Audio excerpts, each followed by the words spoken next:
Oke, selamat sore semuanya. Sore semuanya. Kedengaran suara saya? Saya mau deket lagi nih. Kedengaran suaranya? Halo, 1, 2, 3. Selamat sore. Saya dari Tangerang. Dari mana aja ini? Ya. Oke, saya sebentar, saya mesti.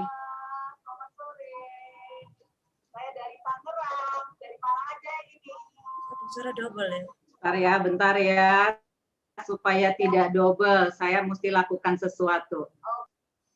YouTube-nya ditutup.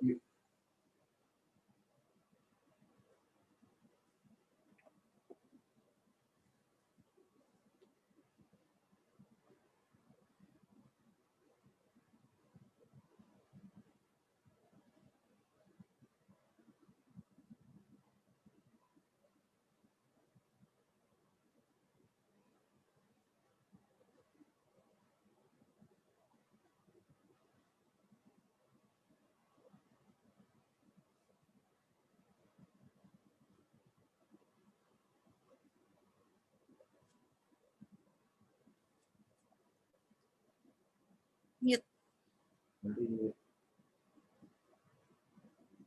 Ari, suaranya masih mute. Iya. Ya, betul sekali Bu Iin. Thank you Bu Iin sudah bisa bergabung bersama kami di sini. Ini hari so spesial ya Ibu Iin.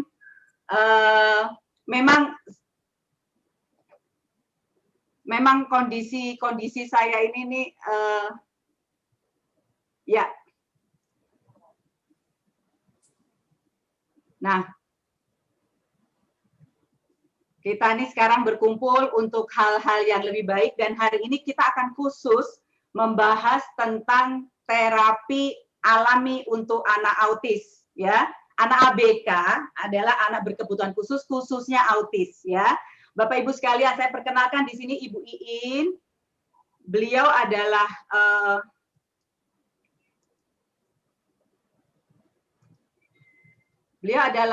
seorang ibu dari seorang anak berkebutuhan khusus, yaitu anak autis, dan sekarang putrinya beliau ini sudah berusia 25 tahun. Ya, sudah berusia 25 tahun, dan kondisinya sudah sangat, kalau dibilang normal, sudah sangat seperti anak remaja normal, sehat. Ya. Dan terakhir ini beliau, si putri ini ya, namanya Ruth Ansila ya, Ruth Ansila, seperti yang di undangan tercantum bahwa Bu Iin ini juga penulis buku, di mana buku beliau adalah true story tentang kisah beliau menangani putri beliau, ya dari kecil sampai akhirnya menjadi salah satu wakil Indonesia. Jadi bukan salah satu, satu-satunya wakil Indonesia, betul ya Bu Iin ya? Wakil Indonesia untuk putri berbakat atau putri berbakat dari Indonesia, dan waktu itu diadakannya di India. Dan Ruth ini dapat juara di situ, Bapak Ibu. Keren ya, jadi bagaimana seorang anak berkebutuhan khusus dan akhirnya menjadi seseorang yang menjadi hero untuk remaja seusianya. Oke, ini wah ada Majalengka hadir, siap. Oke, tanpa panjang lebar, kita nggak usah lama-lama. Ya, saya berharap sebelum saya undang Ibu Iin untuk menyampaikan sharingnya, boleh nggak teman-teman dibuka videonya? Jadi kita bisa sama-sama kelihatan.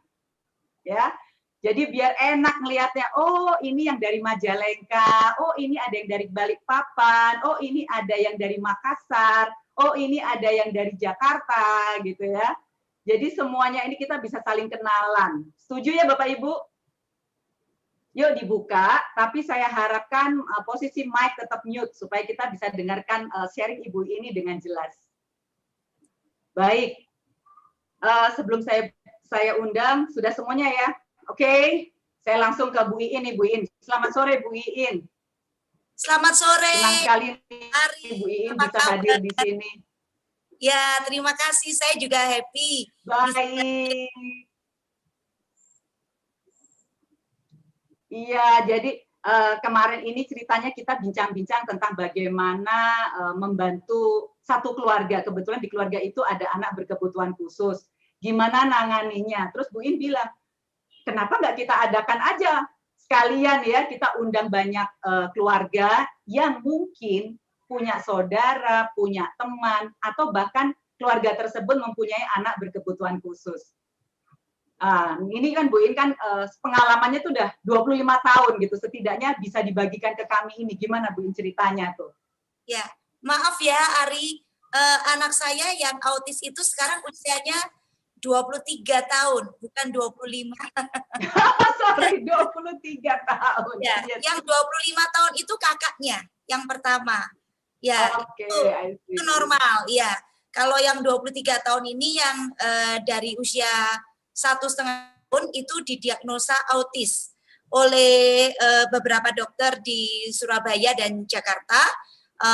Ada dokter Sasanti, kemudian ada dokter Dokter Kresno Mulyadi ya, psikiater. Nah itu juga menyatakan bahwa anak saya menderita atau mengalami satu gangguan perkembangan pervasif, yaitu autism. Autistic Spectrum Disorder atau ASD itu adalah ada rentangnya, ada misalnya dari skala 1 sampai 10. Nah, anak saya itu di sekitar angka 6 gitu. Jadi termasuk moderat, tetapi sebenarnya angka-angka ini tidak berarti ya, karena penanganannya itu harus sama dan harus sedini mungkin. Jadi kalau anak-anak ABK ini dibiarkan begitu saja, dia akan mengalami satu umur mental dan umur kronologisnya itu nggak sama. Jadi misalnya ada anak yang usianya 14 tahun sebetulnya ya, tetapi dia kayak anak umur 5 tahun. Nah itu kalau misalnya anak ini hanya didiamkan saja, apalagi kemudian anak ini istilahnya dalam tanda kutip gitu ya, setengah dikucilkan, disembunyikan supaya nggak ketahuan orang gitu. Nah ini semakin anak autis ini tidak bisa melakukan satu hubungan yang wajar dengan dunia luarnya, karena autis itu sebetulnya dia memiliki dunianya sendiri gitu. Jadi memang di awal Sheila lahir ya, saya panggilnya tuh Sheila, nama lengkapnya adalah Stephanie Ruth Ann Sheila. Di buku saya itu saya panggil Ruth karena untuk menghargai opanya Sheila, itu dari dulu yang suka panggil Sheila itu Ruth. Jadi itu hadiah dari opanya gitu. Jadi karena saya mau menghormati opanya, jadi saya pakai buku saya judulnya Keajaiban Itu Bernama Ruth. Tapi saya biasa di rumah panggilnya Sheila gitu. Jadi di awal Sheila itu punya dunianya sendiri ya. Jadi saya juga bingung bagaimana harus menangani anak ini karena komunikasi dia itu nggak ada, sama sekali nggak ada. Jadi itu boleh tahu di usia berapa Bu Iin? Kondisi yang Bu Iin sadar bahwa dia itu seperti punya dunia sendiri itu usia berapa? 1,5 tahun. Dan itu pun sebetulnya kalau saya nggak fokus gitu ya, nggak fokus benar-benar memperhatikan anak ini, nggak tahu gitu. Karena gejala-gejala autis itu sebetulnya sudah ada, tapi seringkali nggak kelihatan. Nah, kalau ini dibiarkan terus, maka gejala-gejala ini makin sering dan makin keluar gitu loh ya. Tapi ya seringkali sudah terlambat. Jadi saya sih bersyukur pada Tuhan ya Ari ya. Jadi di usia Sheila 1,5 tahun itu saya terpaksa berhenti bekerja. Kenapa? Karena papanya Sheila waktu itu terkena kecanduan narkoba. Gitu. Jadi saya dipaksa oleh dokter untuk berhenti bekerja karena saya harus 24 jam menjaga dan merawat papanya Sheila gitu. Nah, karena saya di rumah, saya punya kesempatan dong nonton TV gitu loh. Dan saya punya kesempatan untuk lebih banyak lah dengan anak saya. Itu saya bingung gitu. Setiap kali anaknya itu dikudang gitu ya, itu dia nggak lihat saya. Diajak ngomong itu nggak lihat saya. Dan dia nggak ada suaranya sama sekali. Itu sampai usia berapa tahun itu juga nggak bisa ngomong. Dan nggak pernah lihat saya. Intinya cuma nangis, minum susu, diem, nangis, kayak gitu. Dan kalau nangis Ini suaranya kenapa ya kok double-double ya? Enggak sih, Oke. Bu Iin, suaranya jelas satu. Oh oke, ya udah Ya. saya terusin ya. Ya. Jadi apa tuh namanya kalau nangis tuh histeris, Ari. Histeris, iya. Jadi kalau dia nangis tuh kadang-kadang saya juga nggak tahu apa sebabnya. Tiba-tiba nangis gitu ya.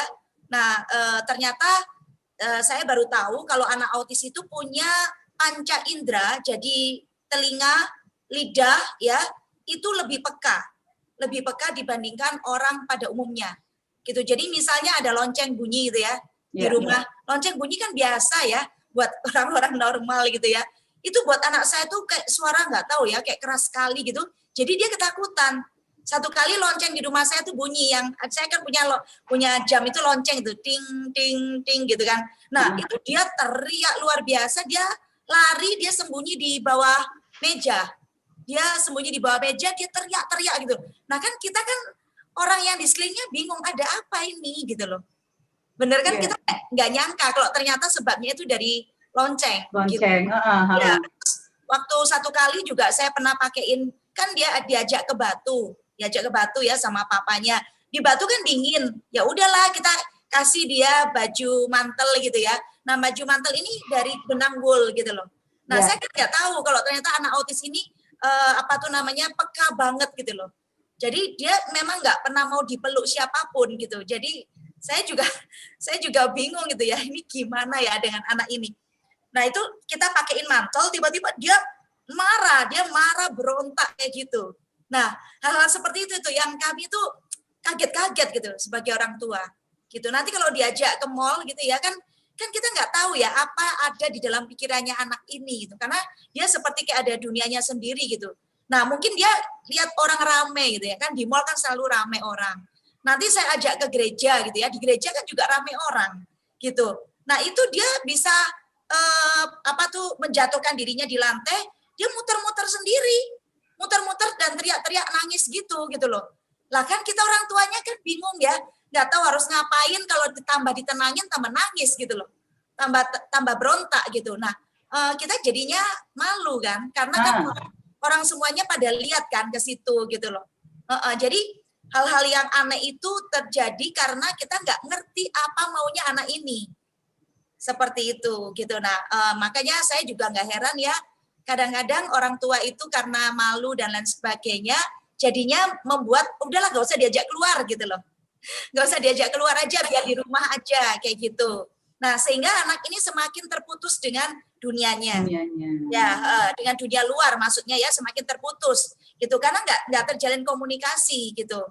Nah, padahal semakin Bapak Ibu menarik dia, tidak dikumpulkan dengan tidak berinteraksi secara sosial ya, istilahnya itu semakin menjauhkan dia dari mainstream. Jadi mainstream itu maksudnya itu anak itu bisa menyesuaikan diri dengan lingkungan sosialnya yang ada, dan itu harus dilatih sejak dini. Jadi nggak bisa kalau punya anak autis kemudian ditaruh di rumah saja. Nah, jadi sebelum saya masuk ke terapi alami ya, ada hal yang sangat penting yang saya boleh bagi di sini ya.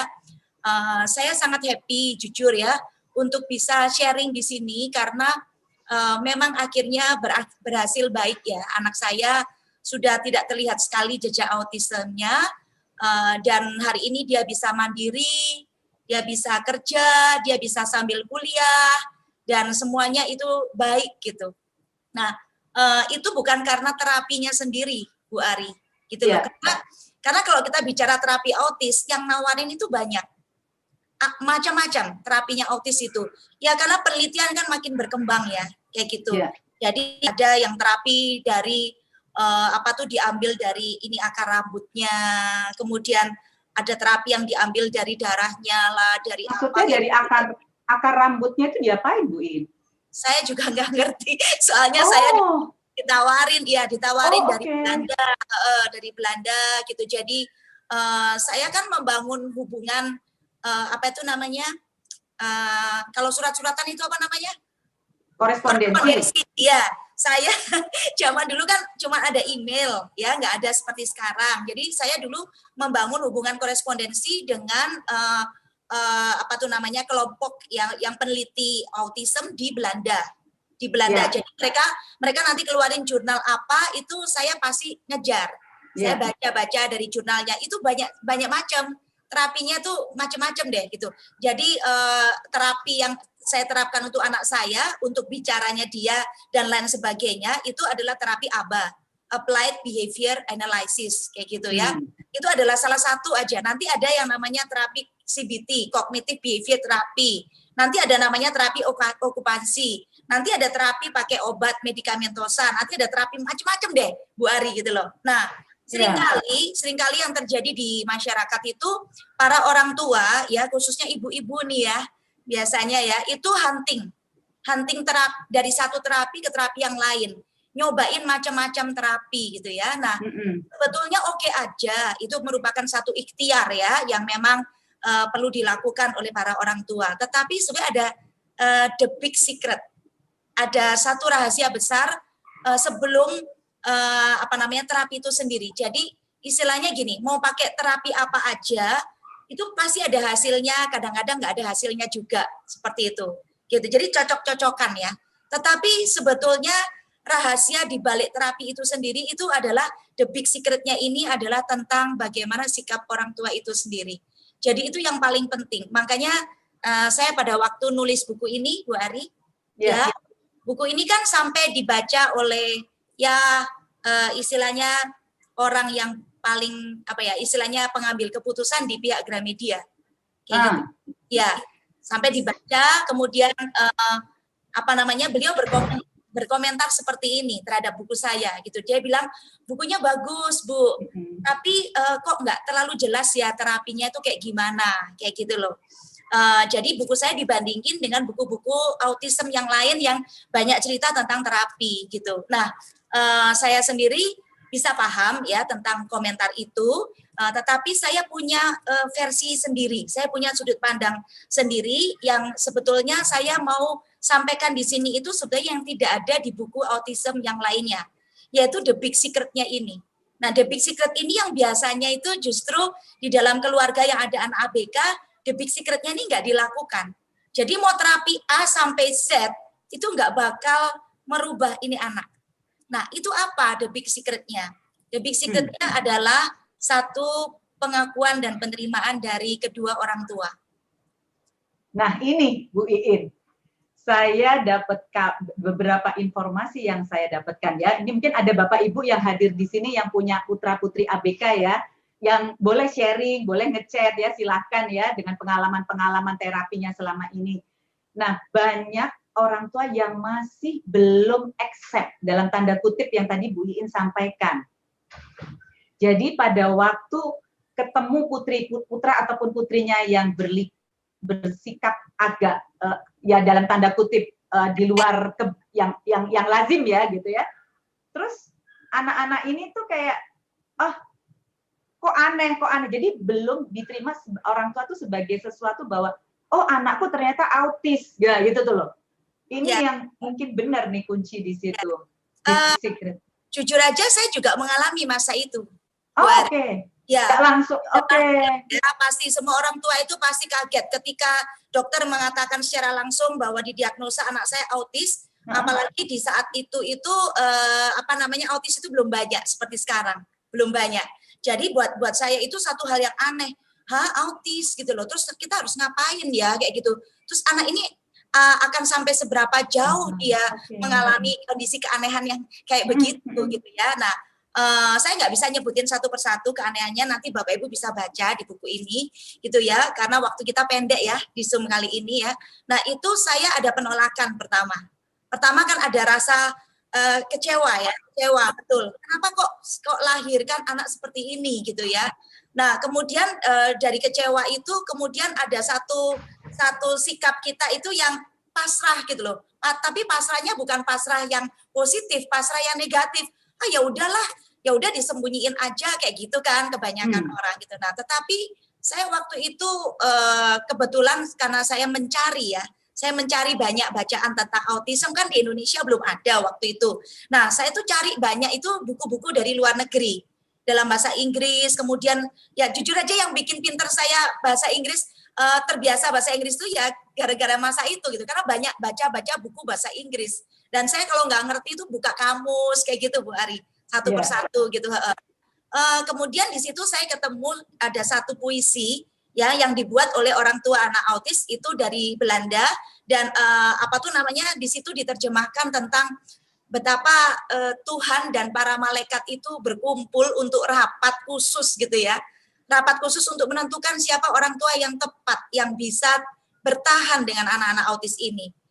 Jadi nggak sembarang orang tua dipilih gitu loh. Seperti kalau anak normal, tapi kalau anak yang autis ini mau dilahirkan, Tuhan itu pasti memilih orang yang tepat, yang kuat, yang bisa mendampingin dia gitu loh. Nah, itu puisinya bagus banget. Jadi saya selesai baca puisi itu, saya kayak terdiam gitu. Loh, berarti saya ini justru dipilih ya gitu loh. Jadi tidak sembarangan gitu. Kalau misalnya Tuhan sudah memilih, saya pikir Tuhan pasti akan turun tangan juga gitu loh. Bareng-bareng membina anak saya ini gitu loh. Kenapa saya harus give up? Kenapa saya harus menyerah gitu loh. Nah, itu hal pertama yang membuat saya akhirnya accept.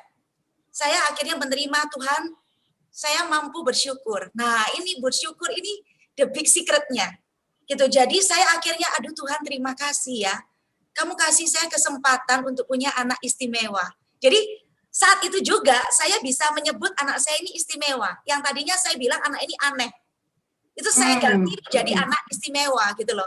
Dan saya jadi siap dengan apapun keunikan-keunikan dia, saya jadi siap. Jadi saya nggak kaget lagi gitu loh. Saya menerimanya, dan kalau orang sudah menerima itu kan pasti lebih enak ya membimbingnya gitu. Sudah nggak dengan lelah lagi, nggak lelah batin, lelah fisik seperti itu kan gitu. Nah, sejak itu akhirnya karena di ABA terapi itu harus ada terapi 40 jam seminggu, 8 jam sehari. Kayak orang kerja ya gitu. Nah, di situ akhirnya saya mau melakukannya. Jadi di rumah saya terapiin dia, terus nanti 3 kali dalam seminggu saya kirim dia ke tempat terapinya dia, seperti itu. Jadi dia full selama seminggu itu. Dan saya melakukannya dengan senang hati. Walaupun misalnya hari ini contoh ya, belajar kata merah gitu ya. Itu nanti misalnya dalam seminggu itu dia udah bisa. Nanti hari ke-8 dia lupa lagi. Gitu. Terus saya dulu pakai gambar-gambar gitu ya, tebak-tebakan, ini apa mobil, ini apa jeruk kayak gitu ya. Nah, itu nanti misalnya dia sudah hafal gitu. Oh, itu jeruk gitu ya. Nah, nanti bisa di hari keberapa dia lupa lagi dan dia bilang itu mobil padahal itu jeruk gitu. Nah, jadi kan kayak gitu tuh kan apa ya? Kayak roller coaster gitu loh. Orang tua itu orang tuanya tuh udah seneng jatuh lagi, udah seneng jatuh lagi. Nah, itu akhirnya saya udah nggak mengalami satu kekagetan karena saya sudah menerima dulu. Dan ketika menerima, dia akan cari tahu autis ini sebetulnya kayak gimana. Saya betul-betul mempelajari tentang autis itu sendiri gitu. Akhirnya saya mencoba masuk ke dalam dunianya Sila. Gitu. Jadi saya paham kalau dia di sekolah gitu ya, dia nggak bisa berkumpul dengan teman-temannya. Jadi dia suka itu di WC, ya dia makan roti pun di WC gitu ya. Kemudian dia istirahat itu dia nggak pernah kumpul sama teman-temannya. Dia di perpustakaan. Nanti di perpustakaan dia ambil satu buku, ya buku itu terus yang dibaca. Nggak bosan-bosan. Ya cuma dilihat-lihat itu buku pewayangan yang dulu dia buka gitu. Dia sembunyi di bawah meja. Udah di perpustakaan kan sepi ya. Itu dia masih sembunyi di bawah meja. Jadi ya kami pertama kali jemput Sila itu kebingungan loh, ini anak di mana, gurunya pada nggak tahu, bingung semua, Sila hilang gitu loh. Terus tiba-tiba saya berpikir, oh ya pasti ini dia punya tempat persembunyian. Akhirnya saya coba ke perpustakaan dan ketemu di situ, di bawah meja kayak gitu. Nah, hal-hal yang seperti ini tuh saya akhirnya bisa menerima gitu, karena saya sudah menerima sudah mengakui dan mampu bersyukur pada Tuhan. Nah, ini sebetulnya big secret-nya. Dan ini kalau sudah ada satu orang di dalam keluarga ya, maka orang ini biasanya akan akan lebih terbuka, ngomong apa adanya. Jadi tidak sembunyi-sembunyi lagi. Jadi misalnya saya ditanya sama mertua dulu, saya ngomong apa adanya. iya anak ini ada autis kayak gitu. Jadi autis itu bukan penyakit, saya bilang itu. Jadi nggak usah dijauhin, nggak usah ditakutin menular atau apa, itu enggak gitu. Autis itu adalah satu gangguan perkembangan gitu ya. Tolong bersabar saja kayak gitu. Karena kan anak saya nggak mau dipegang mertua, nggak mau dipegang ini nangis, dipegang itu nangis kayak gitu kan. Jadi bagi mereka itu dibandingkan cucu-cucu yang lain, anak saya ini dalam tanda kutip agak menjengkelkan gitu loh. Sering marah tiba-tiba, nanti kalau marah lempar sepatu, lempar apa kayak gitu. Kan bingung kan orang tua itu gitu loh. Lagian marahnya tanpa sebab kayak gitu. Nah, jadi semacam itu. Jadi akhirnya saya berharap dalam keluarga itu, keluarga besar itu semua bisa menerima gitu. Nah, kalau di dalam keluarga itu ada suami, istri, kemudian ada nenek, kakek yang bisa menerima dan mensyukuri ini, itu the big secret anak ini kayak ada jalan terbuka untuk dia menjadi masuk ke mainstream orang normal. Itu penting sekali Bu Ari, itu penting sekali. Jadi kenapa makanya saya tulis buku ini? Saya tuh mau bersuara, saya tuh mau beritahukan ke banyak orang, jangan kau sembunyikan anakmu yang autis. Semakin disembunyikan, semakin di apa ya, jadi diplesetin gitu. Enggak, anakku nih enggak apa-apa kok. Anakku nih enggak apa-apa. Percaya, dengarkan kata hatimu.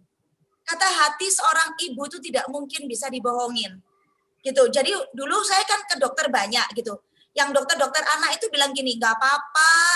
Ini mah anak ada waktunya nanti bicara sendiri, enggak usah takut, Bu, gitu. Ya walaupun dokternya ngomong kan waktu itu positif ya, tapi di sini itu ada sesuatu yang mengatakan bahwa enggak, anak ini berbeda kayak gitu. Nah, dengarkan kata hati itu, benar gitu. Nah, itu jangan dihindari gitu. Dan nggak apa-apa kok. Saya berani mengakui sejak sila playgroup ya, sejak sila playgroup saya ngomong dengan tegar. Ketika ditanya sama ibu-ibu, loh anaknya kenapa kok nggak mau main sama teman-teman yang lainnya, kok menyendiri terus gitu. Terus saya ngomong apa adanya. Oh iya, anak saya ada autis gitu loh. Apa sih itu autis? Gitu kan, mereka masih nggak ngerti. Terus saya jelasin supaya mereka paham. Nah, intinya makin orang tua paham, makin para pendidik paham, itu mereka memberikan pertolongan pertama pada anak-anak autis ini sehingga mereka cepat sekali berubah. Ini pertama kali mindset yang harus ada sebelum terapinya menentukan mau terapi A, B, C, D, atau dan lain sebagainya. Jadi ini yang saya bilang the big secret gitu. Jadi saya bikin buku ini untuk bersuara kepada para orang tua dan para pendidik supaya tidak mengucilkan anak-anak autis kayak gitu. Ini Bu In, sebelum kita masuk ke terapi, ini ada satu pertanyaan nih dari audiens ya, dari Bunda Ane. Beliau bertanya, apakah anak hiperaktif termasuk autis? Oke, jadi gini, anak autis itu pasti ada gejala kalau nggak hiperaktif, defisien. Jadi ada dua sisi di autis itu. Defisien itu yang diam aja. Tiba-tiba nangis, tiba-tiba ketawa-ketawa sendiri. Itu defisiensi. Nah, anak saya masuk yang defisiensi. Tapi kalau dia laki biasanya ya, anak autisnya tuh laki, biasanya dia itu yang hiper. Nah, jadi gini, di dalam autism, di dalam ASD, biasanya selalu ada hiperaktif. Tetapi tidak semua anak hiperaktif itu autis. Bagaimana membedakannya? Ya, membedakannya begini. Kalau hiperaktif saja ya, berarti itu memang hiperaktif. Nanti istilahnya ada yang namanya ADD, Attention Deficit Disorder. Jadi anak yang kurang konsentrasi, kurang perhatian. Atau ADHD, Attention Deficit Hyperactive Disorder. Nah, ini ada hiperaktifnya. Nah, tetapi dia gejala-gejala yang lain nggak ada. Kalau anak autis itu harus ada 6 gejala minimal. Ya, salah satunya hiperaktif itu. Tapi yang lain-lainnya itu ada. Misalnya kontak matanya nggak bisa. Kemudian yang tadi saya bilang interaksi sosialnya nggak ada. Gitu. Jadi kalau anak hiperaktif dia masih bisa berteman. Tapi itu bukan autis, itu hiperaktif. Tapi kalau autis ini dia memang udah nggak mau berteman. Kemudian dia peka, ya indranya tuh peka banget gitu.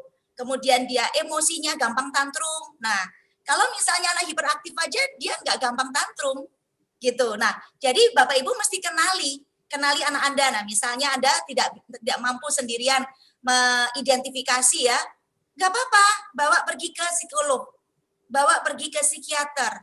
Jadi orang itu perlu second opinion. Nah, nanti dari opini itu, nanti Bapak Ibu dibantu. Karena kalau psikolog yang paham, psikiater, dia akan melihat secara keseluruhan, holistik. Jadi tidak hanya melihat melulu, oh ini hiperaktif, lalu pasti autis. Enggak, seperti itu. Harus dilihat yang lain-lainnya, gejala lainnya. Seperti itu. Contoh kalau anak autis, itu dia ada kemelekatan tertentu. Kalau anak hiperaktif nggak ada keterikatan dengan benda tertentu. Kalau anak autis ada, dia dicari pasti ada. Misalnya dia suka kantong kresek.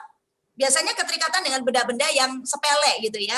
Jadi anak saya itu suka kertas kado, bukan kadonya, kertas kadonya. Kayak gitu. Jadi dia kumpulin kertas kado. Terus kalau kemana-mana kumpulin brosur kayak gitu. Aneh kan kayak gitu. Nah, ini anak autis seperti itu. Ya, kurang lebihnya begitu Bu Ari. Oke, terus ini tadi ada pertanyaan dari Bu Ibu Lia ya. Dia bertanya, bagaimana Bu In tuh bisa ngajarkan putrinya itu tadi bersosialisasi dengan teman-temannya? Apakah ada cara ngajarkan khusus? Oh ya, oke. Jadi kan pertama kan saya kan ketahuan kalau itu autis 1,5 tahun. Nah jujur, walaupun saya psikolog, tapi di ilmu saya tuh nggak diajarkan tentang autism infantil. Autism infantil itu adalah autism, gangguan autism pada masa kanak-kanak. Gitu. Nah, yang saya belajar adalah autis di dalam bidang schizofren. Jadi schizofren itu orang gila, ya. Nah, itu ada gejala autism di dalamnya. Kan orang gila nggak bisa berhubungan dengan dunia luar, kan? Nah, itu di dalamnya ada disebut autism. Tapi itu berbeda dengan autism infantil gitu. Jadi pada waktu anak saya didiagnosa autis, saya juga bingung. Loh ini gimana ya cara handle-nya? Karena tidak diajarin di dalam kuliah saya kayak gitu. Nah, akhirnya saya menerima pertolongan dari Dokter Kresno. Jadi pada waktu Dokter Kresno menawarkan, Ibu ini harus terapi sedini mungkin. Gitu. Terapinya ya di masa itu ya, saya memang nggak ada duit gitu ya. Karena kan tadi kan saya bilang ada background papanya Sila kena narkoba. Jadi uang kami tuh habis. Jadi pada waktu itu biaya terapinya itu 4 jutaan 1 bulan dan itu 3 kali seminggu gitu ya. Nah, pada masa itu uang 4 juta itu besar sekali Bapak Ibu gitu. Tapi akhirnya saya pilih gitu, ya udahlah nggak apa-apa gitu daripada anak ini nanti terlambat di terapi gitu. Nah, banyak orang tua yang istilahnya gini loh, apa tuh ya, menomorduakan anak itu ya, dengan alasan saya nggak ada duit kayak gitu. Nah, kalau saya itu untungnya nggak seperti itu. Walaupun saya nggak ada duit, saya percaya aja bahwa nanti dicariin pasti ada lah, nanti bisa ya gitu loh. Jadi saya tuh begitu besar punya kepercayaan bahwa Tuhan itu nggak akan meninggalkan saya. Ya mungkin karena saya sudah menerima itu ya. Karena saya sudah menerima, saya sudah bersyukur, saya yakin Tuhan pasti bantu. Tapi kalau saya masih belum bersyukur, saya masih bertanya terus sama Tuhan, kenapa sih Tuhan kok aku dikasih anak ini gitu loh. Berarti kita itu masih nggak nyambung sama Tuhan, jadi masih protes istilahnya. Nah kalau masih protes sama Tuhan, kan nggak bisa bekerja sama ya dengan Tuhan ya. Betul ya, kayak gitu loh. Jadi karena saya sudah bersyukur, saya sudah menerima ini anak ini benar-benar gitu ya. Jadi saya percaya, oh Tuhan ini pasti bantu. Termasuk uang untuk terapi, saya yakin ini Tuhan nanti pasti bantu. Pasti nanti ada aja uangnya. Dan itu betul loh Bu Ari. Pas giliran bayar terapi itu ada aja uangnya. Nggak tahu dari mana, pokoknya ada aja gitu. Dan saya juga pada waktu itu saya berbisnis gitu ya, mulai merintis bisnis yang kecil-kecilan gitu ya, yang bisnis yang istilahnya modalnya yang murah banget gitu. Karena saya harus berusaha dari rumah, saya bisa mengerjakan sesuatu yang menghasilkan uang kayak begitu. Nah, jadi singkat kata itu pada waktu saya kirim anak saya terapi, di situ dia mulai diajarkan hal-hal paling mendasar. Contoh, diajarkan bagaimana tepuk tangan dulu. Terus diajarkan bagaimana tersenyum sama orang. Terus diajarin salaman, kayak gini. Nah, terus diajarin, pokoknya hal-hal yang sederhana. Seperti itu. Nah, itu satu kelas isinya cuma 2 orang, terapisnya ada 3. Nah, kan terapisnya malah lebih banyak daripada anaknya, gitu. Nah, saya duduk di dalam kelas terapi itu juga, duduk di situ untuk memperhatikan cara terapinya itu gimana, untuk saya tiru di rumah. Karena terapi itu nggak bisa cuman sekedar, dulu kan sekali terapi kan 3 jam gitu. Nggak cukup 1 hari itu dengan 3 jam, nggak cukup. Karena yaitu anak autis tuh kayak nanti diajarin, inget, nanti lupa lagi kayak gitu loh. Jadi harus berulang kayak gitu.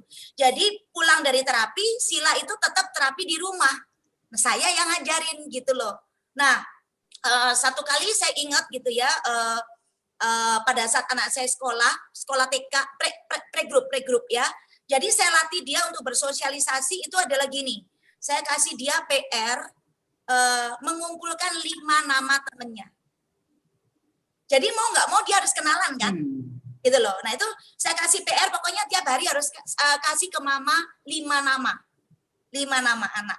Jadi di situ dia kenalan, dia paksa dirinya untuk ngomong, namamu siapa, kayak gitu. Nah untuk bisa bicara ini tugasnya terapinya yang di Kak Kresno itu tadi, minimal anak ini bisa mengerti dan lumayan lah bisa bicara, walaupun bicaranya itu masih kebalik-balik gitu ya, gitu. Nah, itu tugasnya terapi di awal.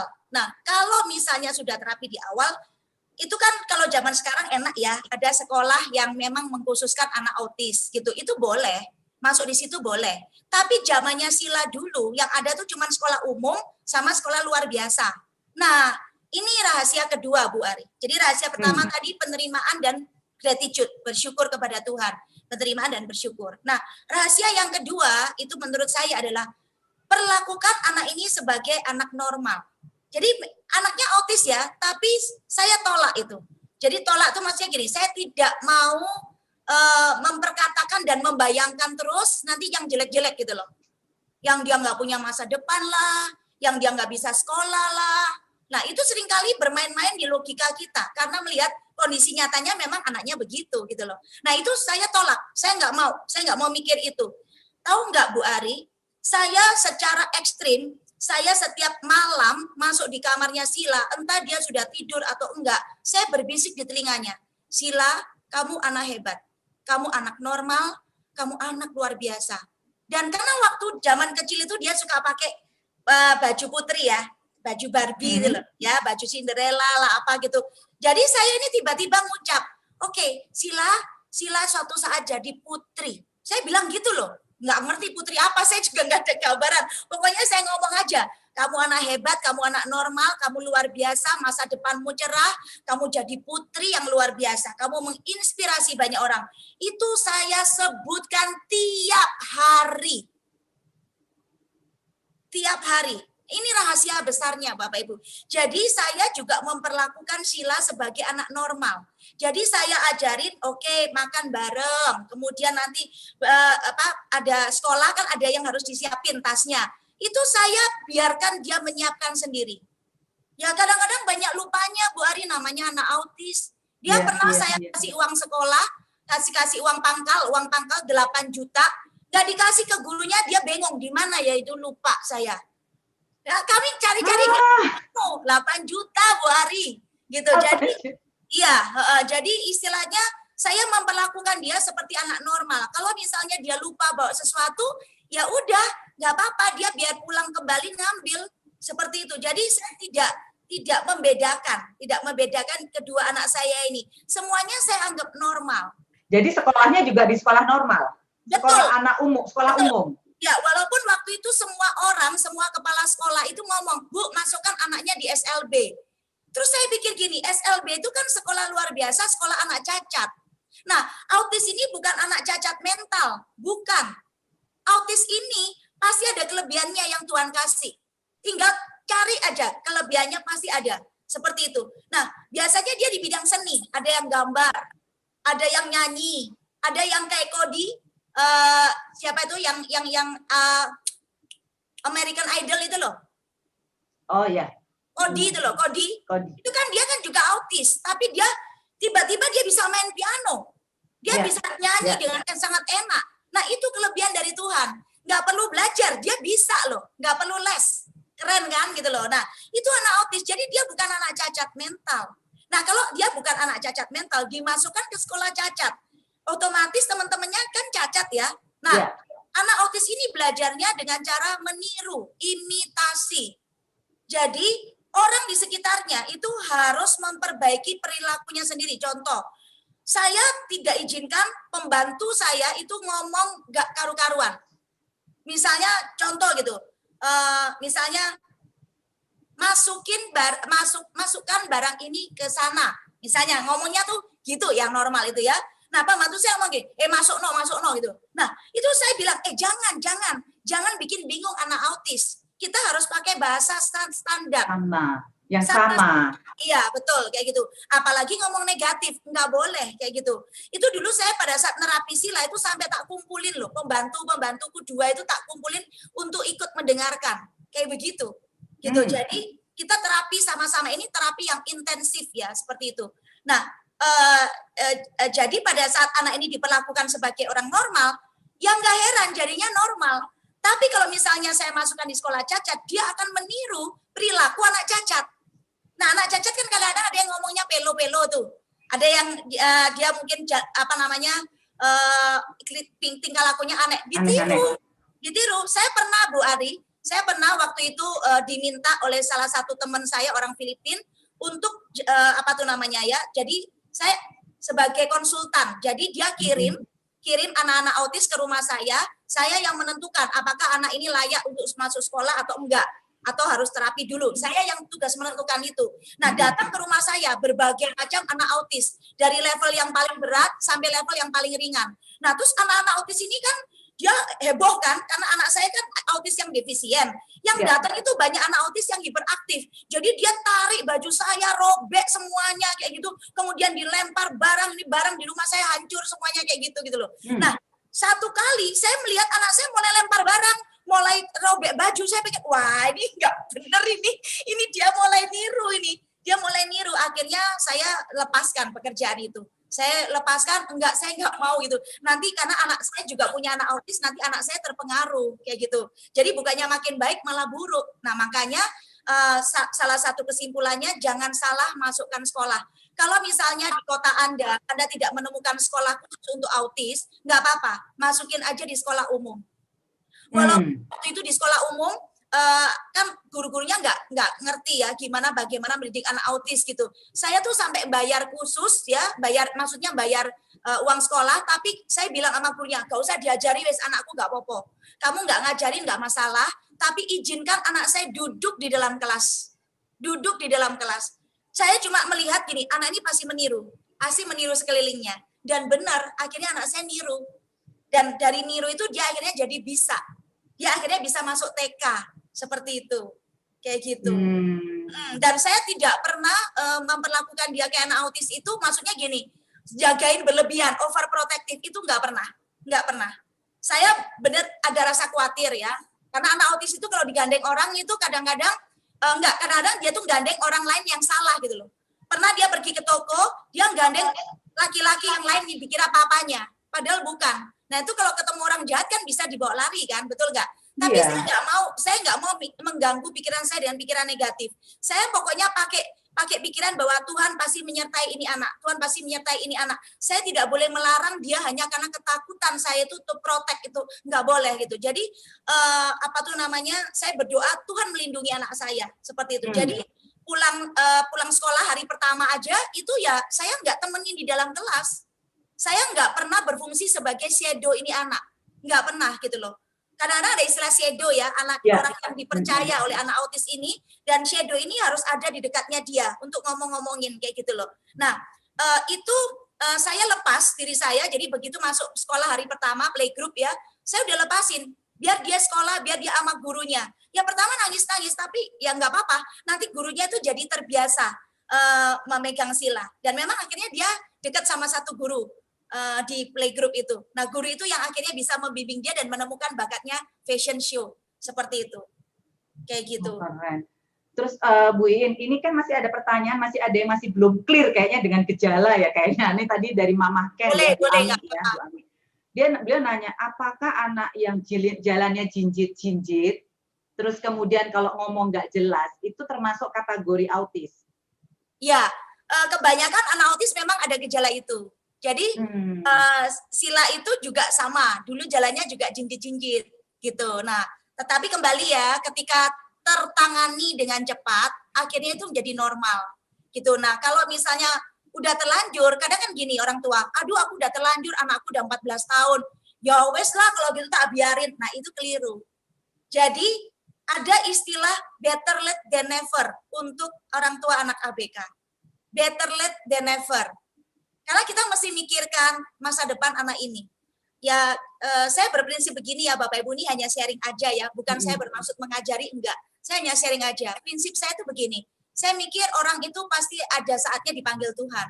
Dan saya nggak bisa menentukan kapan umur saya, ya, kapan waktu saya nggak bisa menentukan. Saya cuma berpikir, seandainya saya duluan yang dipanggil Tuhan, atau saya atau papanya, gitu ya, gimana dengan anak saya Sila ini, kalau dia belum bisa mandiri.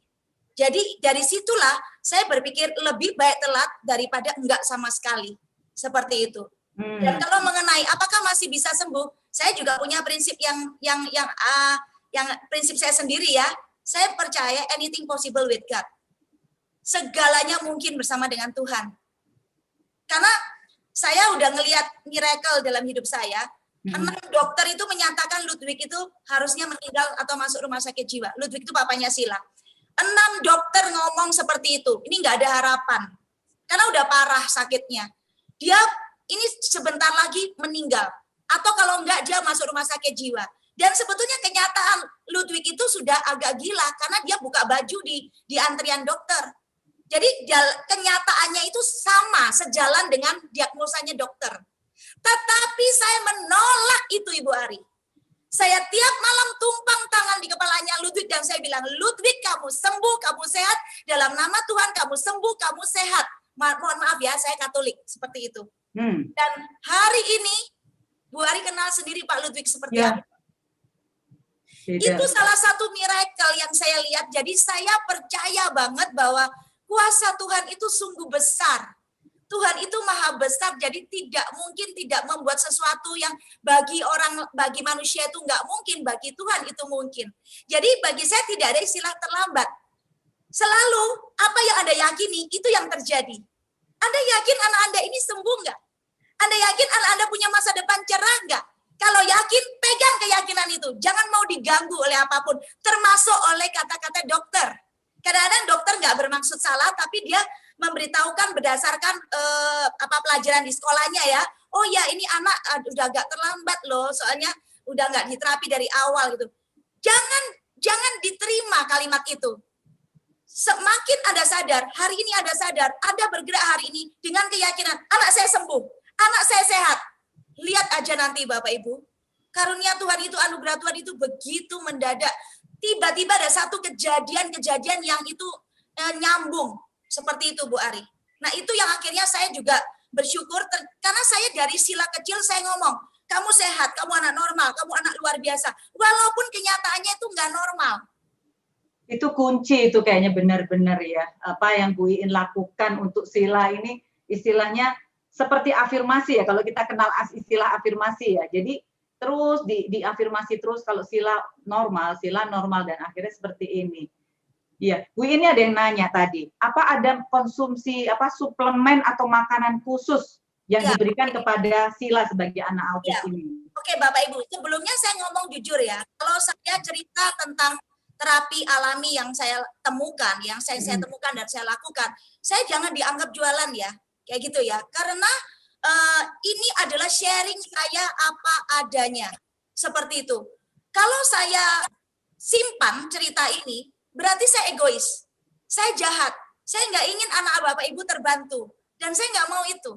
Saya kepada siapapun akan ngomong apa adanya, kayak gitu. Tapi tolong jangan dianggap saya itu jualan. Bapak Ibu nggak beli nggak apa-apa kok, beneran nggak apa-apa, kayak gitu. Karena saya juga nggak jual itu barang. Nah, tapi begini, tadi dari cerita itu tadi, karena saya yakin anak saya sembuh, itu seperti ada kayak koneksi ya, ada kayak hubungan dengan kejadian-kejadian yang kami alami. Di satu masa kami ketemu seseorang yang namanya Bapak Onggi Hianata. Bapak Onggi Hianata ini punya komunitas namanya FFG. Nah, komunitasnya ini bagus banget gitu loh. Komunitas ini selalu mengangkat orang. Selalu menerima orang, siapapun kamu, latar belakang apapun kamu, diterima oleh FFG, dan kamu dibantu untuk diangkat kehidupannya. Jadi waktu itu saya dari Pak Onggi ini, saya dikenalkan yang namanya Dr. Somchai dari Thailand. Gitu. Nah, Dr. Somchai ini cerita, dia meneliti ya, selama belasan tahun, dia meneliti tentang beras. Dan dia melihat bahwa ini ada unsur yang baik untuk sel. Jadi Dr. Somchai ini mengajarkan saya tentang badan itu yang paling perlu adalah bagian terkecilnya yaitu sel. Nah, sel ini tidak akan sehat kalau nggak dapat makanan. Very simple ya. Ya. Sel ini akan sakit kalau dia kelaparan. Nah, pada saat sel itu sakit, ya, dia itu gampang sekali kemasukan virus, bakteri atau apapun seperti itu. Dan akhirnya dia sel itu berubah bentuk, berubah DNA-nya jadi sel kanker. Nah, makanya sel ini adalah penentu kesehatan kita. Jadi saya mempelajari khusus tentang sel ini. Saya ikut seminarnya berkali-kali. Bahkan sampai di luar negeri pun saya ikut gitu loh. Dan saya ada tanya khusus sama Dr. Somchai, apakah anak autis bisa dibantu dengan ini? Dia bilang, bukan hanya anak autis. Anak normal saja terbantu. Karena di dalam anak itu ada sel. Di dalam kita itu ada sel, seperti itu. Nah, ini adalah makanan utamanya sel. Apa itu? Dia bilang alpha PSP, polysaccharide peptide. Saya buka di Google, alpha PSP, polysaccharide peptide. Dan betul itu Bu Ari, benar banget. Ini makanan yang sangat dibutuhkan oleh sel kita. Nah, terdapatnya di mana? Di kulit arinya beras merah. Tapi nggak sama dengan nasi merah yang kita makan, kita beli di supermarket. Nggak sama. Nggak sama. Kalau kita makan nasi merah yang dibeli di supermarket itu alpha PSP-nya kecil sekali, sedikit banget. Sedikit banget. Nggak ngefek. Tetapi ini dibuat dalam bentuk kulit arinya beras merah, diambil dan diproses secara teknologi nano. Nah, jadinya tuh bentuk bubuk, ya, dalam satu botol ini, alpha meta. Bentuknya kayak bubuk. Nah, di situ, di dalam 1 sendok takar itu terdapat banyak banget alpha PSP-nya. Nah, saya langsung mulai nyambung. Oh iya ya, anak autis itu gangguan perkembangan pervasif yang terjadinya karena dari sel otak ini ada pembuluh darah, neurotransmitter yang tidak bertumbuh sempurna. Nah, neurotransmitter yang tidak bertumbuh sempurna ini tergantung letaknya. Karena otak kita itu ada bagian-bagian gitu, Bu Ari. Jadi ada di sebelah sini tuh ada pusat emosi namanya. Nanti di sini tuh ada namanya pusat pemahaman. Ya, pemahaman, komprehensif seperti itu. Nah, itu yang di situ tuh nggak bertumbuh, jadi akhirnya lemah. Nah, kita mesti tahu nih anak kita lemah di mana. Anak saya lemah di komunikasi, pusat bicaranya kena, pusat bicara kena, dan pusat emosi kena. Makanya anak saya tantrum, seringkali tantrum, seperti itu. Nah, itu saya berpikir, loh kalau sel-sel itu misalnya menjadi kenyang ya, kan ya neurotransmitternya juga ikut tumbuh dong, gitu loh. Saya cuma logikanya begitu aja waktu itu. Akhirnya benar saya cobakan, gitu loh. Jadi Sila itu minum ini dari tahun 2011. Minum ini gitu, nggak ada rasa sama sekali. Jadi dia minum, itu ya 1 sendok takar dicampur dengan air, itu saja kayak gitu. Nah, saya boleh tunjukkan sedikit Bu Ari, mungkin bisa keluarkan. Oke, saya bantu share screen yang tadi Bu In kirim ya. Ya. Oke, sebentar. Kelihatan sudah? Nah, ini salah satu gambaran ya. Kalau Bapak Ibu lihat, yang biru itu adalah membrannya sel, jadi permukaan sel. Nah, di situ ada pori-pori kan. Nah, pori-porinya nih ukurannya kecil sekali, ukuran mikro. Dan apa namanya, kalau kita makan biasa ya, makan nasi putih, makan kentang, makan jagung, atau apa tuh, itu ibaratnya bola-bola yang hijau itu, molekulnya. Jadi molekul makanan kita itu molekul besar. Jadi sekarang pertanyaannya, bisa masuk nggak di pori-pori sel? Nggak bisa kan? Nggak bisa kan? Jadi itu ada proses itu yang bola-bola hijau itu memaksa masuk ke dalam pori-pori sel itu. Nah, pada saat dia memaksa masuk, disitulah dia pakai energi. Gitu loh. Jadi energinya tuh habis. Gitu loh. Nah, padahal energi ini sangat penting untuk memperbaiki kerusakan sel. Jadi pada saat Tuhan membangun tubuh manusia, dia tuh sudah menyiapkan di dalamnya tuh ada dokter. Ibaratnya tuh kayak gitu, bisa mempunyai kemampuan untuk self healing, untuk penyembuhan alami. Di dalam tubuh kita tuh ada itu gitu loh. Tapi ya itu tadi, pakai energi itu tadi. Nah, energinya kan udah habis, dipakai masukin yang hijau-hijau itu ke dalam lubang-lubang itu. Nah, alpha PSP itu yang lubang kuning, yang bola-bola kuning. Yang bola-bola kuning itu alpha PSP. Jadi dia ukurannya itu mikromolekul. Nah, kalau dia ukurannya mikromolekul, dia langsung masuk begitu aja ke dalam pori-pori sel. Nah, ketika dia bisa masuk ke pori-pori sel, dia langsung mempengaruhi inti sel kita. Nah, pada waktu saya lihat gambar ini, saya happy banget. Oh, ini keren ini gitu loh. Berarti alpha PSP makanan sel ini tadi bisa nyampe ke inti sel. Nah, coba Ibu Ari slide yang berikutnya. Coba lihat, sekarang kalau sel itu dapat makanan, dia tuh fungsinya itu bisa menjalankan dengan maksimal. Fungsinya apa saja sel? Ada detox ya, sel kita itu bisa mengeluarkan racun.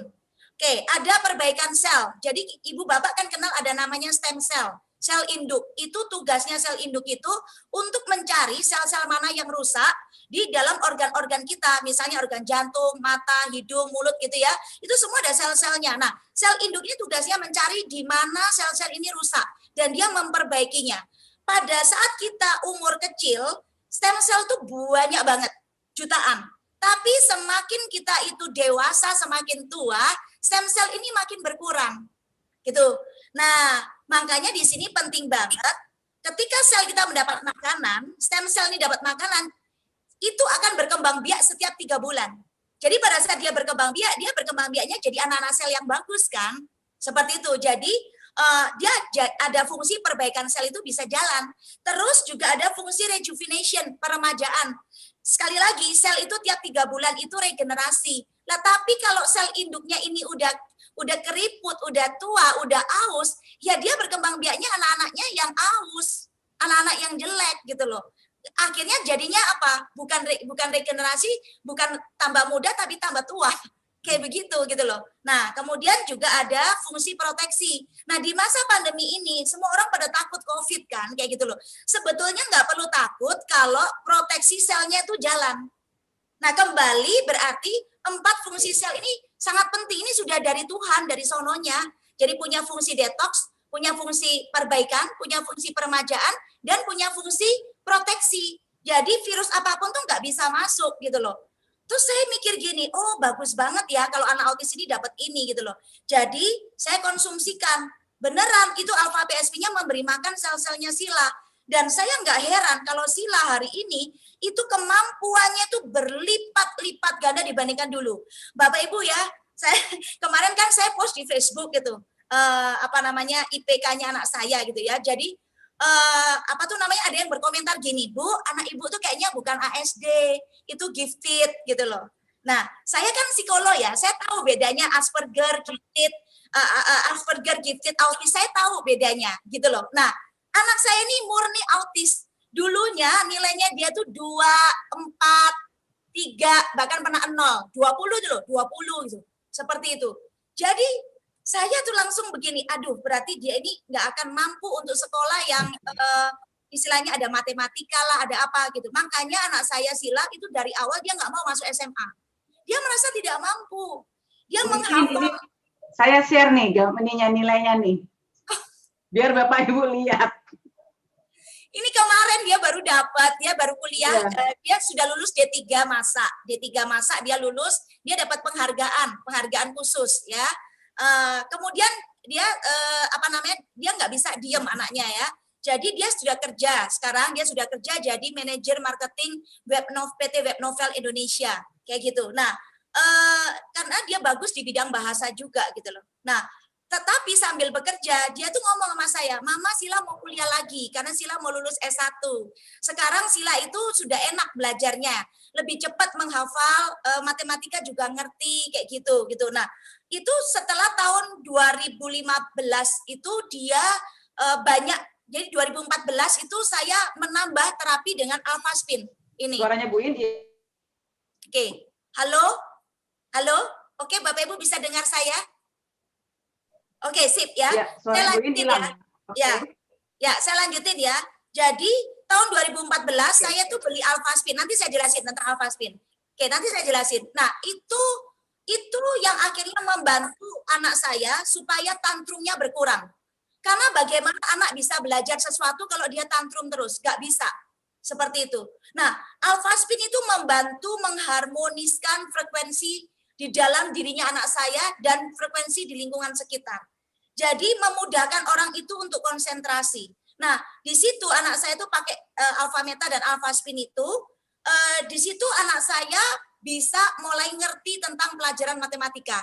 Tadinya gurunya tuh sudah putus asa, dia punya guru les kan, dia udah putus asa, udah mau dilepas aja sila karena nggak berhasil, nilainya nggak ngangkat, kayak gitu. Tapi saya minta tolong, udah Pak, nggak apa-apa deh, nggak usah bingung nilai, yang penting dia ada yang ngelesin aja kayak gitu.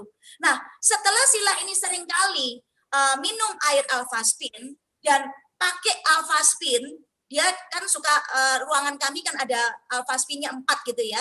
Nanti saya tunjukkan kayak gitu. Nah, itu dia mengalami satu perubahan yang dahsyat. Jadi dia lebih gampang konsentrasinya dan dia lebih cepat mengerti. Nah, itu gurunya ngomong akhirnya, nggak perlu les lagi Bu, karena nilainya udah bagus. Bagus berapa sih Pak? Bayangin Bapak Ibu dari angka 2 loh. Bagus berapa yang Bapak Ibu bayangin? Ternyata anak-anak saya angkanya, nilai rata-ratanya 95. Keren kan gitu loh. Nah, jadi baru keluar, sila ini baru keluar kemampuannya gitu loh. Nah, kemudian anak saya kan ngomong, Ma mau sekolah S1, sekarang berani untuk ngambil sekolah S1 kayak gitu. Nah, kok masa pandemi mau kuliah di mana kan gitu. Tahu nggak? Dia daftar sendiri, ini dari dulu memang dia sudah mandiri seperti itu ya. Dia sudah daftar, dia udah bayar sendiri. Tahu nggak dia daftarnya di mana? UNER. Universitas Erlangga, dia ngambil yang universitas terbuka kayak gitu. Jadi dia memang belajar lewat online dan dia itu kalau ada tantangan dia jarang ngomong sama kita. Dia pernah satu kali itu sampai pergi keluar rumah, ya malam-malam baru pulang gitu loh. Kenapa kamu dari mana gitu loh? Oh pinjam internetnya teman. Loh kenapa kok nggak pakai internetnya di rumah? Internetnya kan dipakai sama mama papa Zoom. Jadi nggak bisa pakai internet gitu. Jadi dia tuh belajar itu sampai malam-malam kayak gitu hanya untuk supaya ujian. Jadi dia pernah PR-nya itu nggak dinilai sama gurunya. Nggak dinilai karena gara-gara nggak ada internet. Seperti itu berdoanya. Terus saya begini, ya ampun Sila, kenapa kamu nggak cerita sama mama? Nggak apa-apa, Sila berusaha nanganin sendiri gitu loh. Nah terus kemarin ujian gitu dia nggak pernah ngerepotin gitu ya. Pokoknya belajar sendiri, bangun sendiri, kadang jam 2 itu masih belajar seperti itu. Nah itu kemudian kemarin dia lihat hasilnya, dia nggak berani lihat, dia suruh kakaknya lihat, aku nggak berani lihat Kak, berapa nilaiku gitu loh. Terus kakaknya teriak-teriak, Ma, Sila nilainya 4, IPK-nya 4. Loh, saya pikir gini, 4 itu kan sempurna ya. Dan beneran loh, itu tadi hasilnya Bapak Ibu. Ada 7 mata kuliah, ke-7-7-nya tuh nilainya A. Jadi, beneran gitu loh. So, saya gini, ya ampun, dia memilih bidang yang tepat.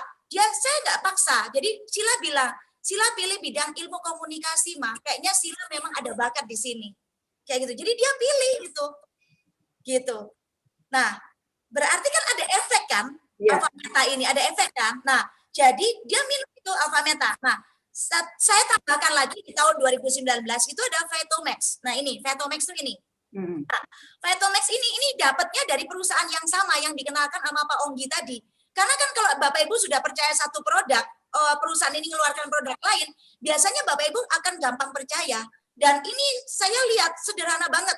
Jadi tidak ada bahan chemistry sama sekali di barang-barangnya Bisword ini. Pure, alami. Alpha meta itu kalau Bapak Ibu nggak tutup ya, dia akan oksidasi. Kenapa? Karena dia tanpa bahan pengawet sama sekali. Jadi ini murni ekstrak beras merah, kulit arinya, seperti itu. Nah, kemudian ini ekstrak sayur dan buah. 22 jenis sayur-sayuran dan buah-buahan 5 warna. Dengan berbagai vitamin dan mineral yang bisa dikeluarkan dari situ.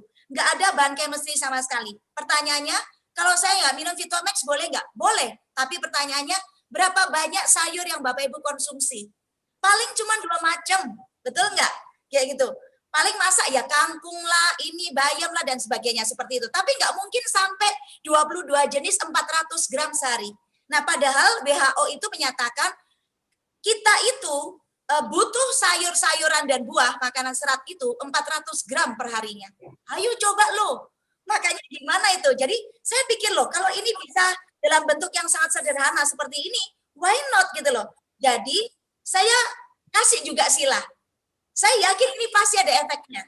Makanya sampai hari ini tahun 2021 kuliahnya bagus gitu loh.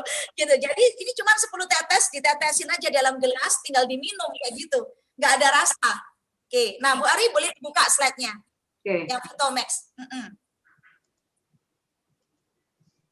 Ya, dah. Ya oke. Ini loh Vitomax itu. Jadi dia itu terdirinya dari fitonutrien. Kandungan utamanya dia itu fitonutrien.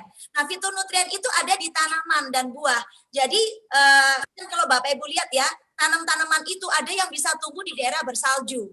Kok bisa ya? Karena dia punya sistem proteksi diri. Dan kalau tanaman itu disayat, dia kan bisa sembuh sendiri kan, gitu loh.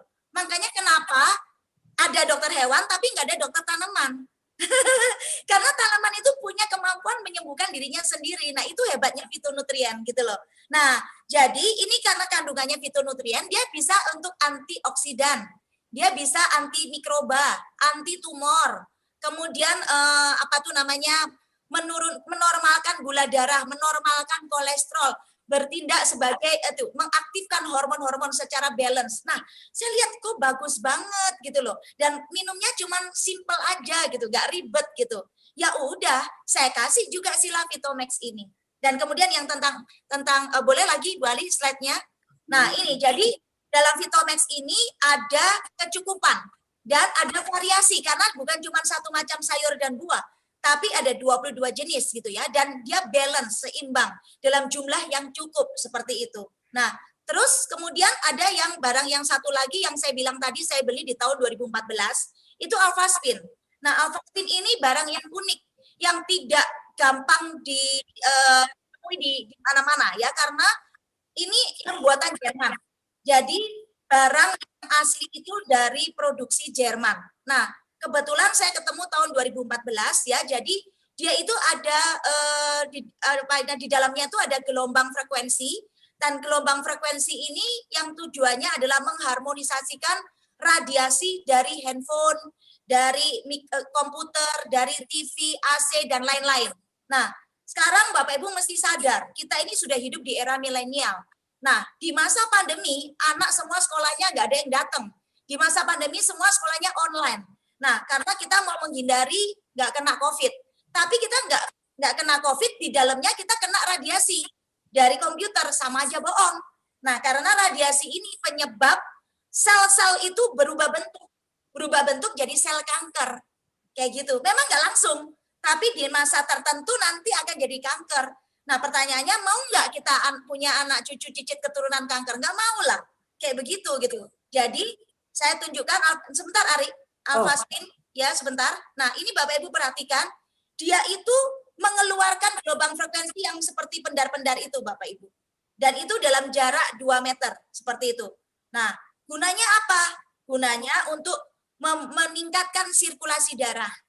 Gitu ya, dan juga meningkatkan kualitas tidur, karena banyak orang nggak bisa tidur, terutama kalau stres, seperti itu, kayak gitu ya. Nah, kemudian kalau misalnya Alphaspin ini disusun jadi 4, ya silakan Ari, next, disusun jadi 4, nah seperti ini susunnya, 1, 2, 3, 4, ada cara naruh, gitu ya, maka seluruh ruangan itu 100 meter kali 100 meter, semua orang yang ada di dalamnya itu akan terproteksi dari radiasi, gitu loh. Jadi itu yang membuat saya gini, wah keren ini. Bayangkan kalau rumah saya dilindungi dengan 4 Alphaspin, terbentuk ini yang namanya medan kuantum. Jadi saya dan anak-anak saya dan pembantu kami semuanya nggak perlu takut, walaupun kita pakai handphone 24 jam, tapi tidak bakalan mengganggu sel. Karena bahayanya kalau sel itu diganggu dengan handphone tuh frekuensinya rendah ya, itu frekuensinya kacau. Cuman sayangnya kita nggak bisa melihat frekuensi itu, tapi di dalam badan ini kacau. Makanya kenapa anak-anak itu banyak sekarang autis itu makin berjamur. Karena itu tadi, bayi itu sudah diletakkan di dekatnya handphone, diletakkan di dekatnya power bank, nggak sadar. Mamanya juga pegang handphone, pegang komputer pada saat hamil ya seperti itu. Sehingga pada saat anaknya ini lahir, frekuensinya tuh udah kacau. Yang nggak heran dia jadi keluar jadi anak hiperaktif, jadi anak autis seperti itu.